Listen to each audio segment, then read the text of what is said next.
Hey everybody, we're going to talk about complements, and one specific one is the probability of at least one or at least once. So, when finding the probability of some event occurring at least once, two things to keep in mind. At least once has the same meaning as one or more. And yes, that can be confusing.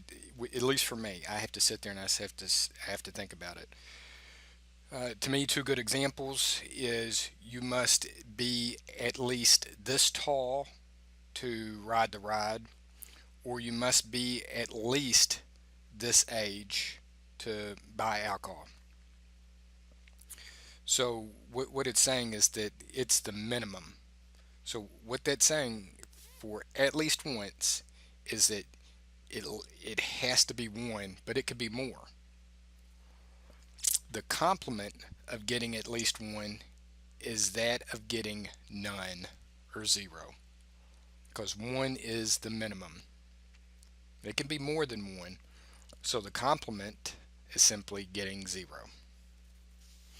And again, our numbers and probability range from 0 to 1 when we're looking at probability, but we're really not dealing with a negative age or a negative height when we're thinking about it. So it's just from 0 up. So the complement of one or more is 0. And remember, our formula for complementary events is simply the probability of event A plus the probability of the event not A is equal to 1. So if we turn around and just think about this, if we say let A equal at least 1, then not A equals none of the events, right? So to find the probability is simply 1 minus the probability of at least 1. That'll give me the remainder, whatever's left over, the not event A. Okay, so let's take a look at that in an example. So for your examples, if you would like, you are more than welcome to pause the video and attempt them on your own and see if we get the same answer. Okay, so go ahead and pause it, and then you try them, and then we'll see what we have. All right, so my first problem.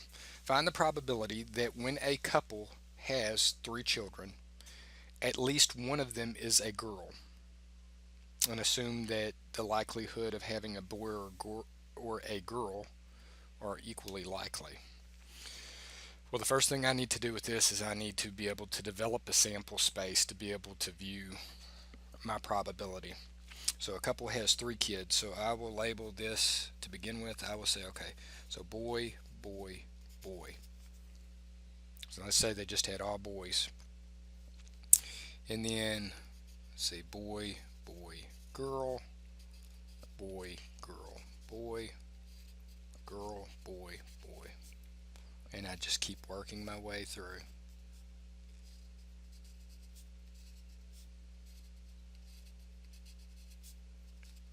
And this is my sample space. I've gone through all options, how they can be rotated around. And what I'm asked to find is what? At least one of them is a girl. So everyone with a G in here has at least one girl, right?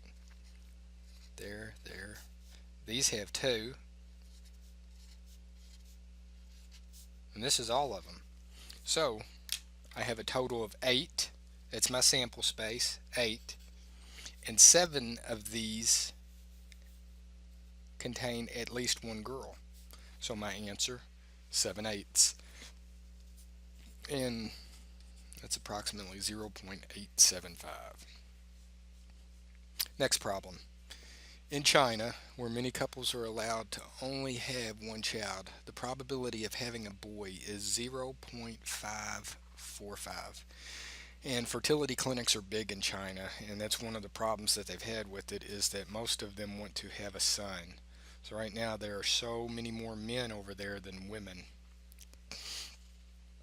Among 6 randomly selected births, what is the probability that at least one is a girl? Okay, so notice something. What did they tell me up here? Having a boy is that, but then what did they turn around and ask me down here? They asked me about a girl. Complementary events. And then they also throw in this one here, at least one. So I know that I'm dealing with complementary events of the nature of at least one. The other aspect that is in this problem is how many did they look at? Randomly select? 6. Multiplication rule also. So how my problem is actually going to look is I'm going to have what I know is my complementary rule. I'm going to have 1 minus, and I will say that this is event A, so I'll write this over here to the side. So the probability of A is boy, so the probability of not A is not boy, which, what do we say? We say girl. Okay, so what I'm looking at is 1 minus the probability of A, boy, is going to give me my probability of not A, girl. So this is boy, this is girl. But I'm looking at 6 different ones. They are not dependent.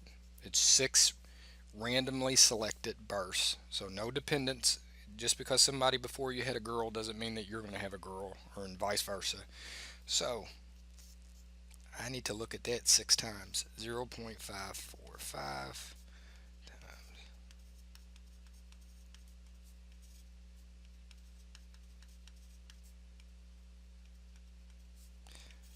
all the way over, and I write that 6 times. But I don't like to do that. I would rather get the same thing but work smarter, not harder.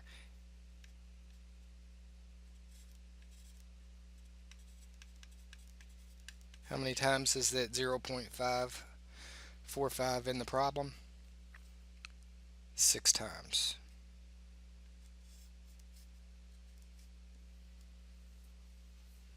This takes you back to the multiplication rule.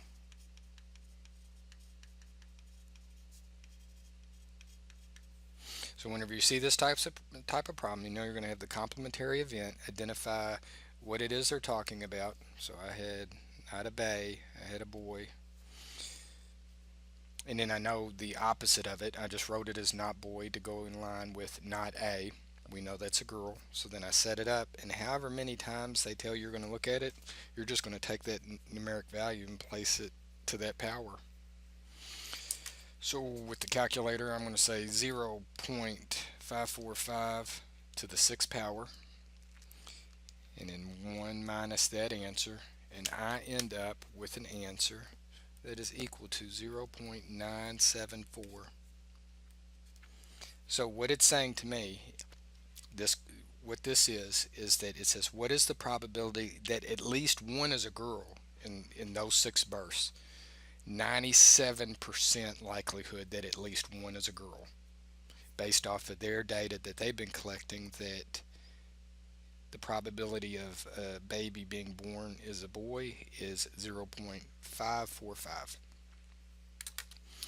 Okay, guys, that is the complementary events concerning at least one or at least once.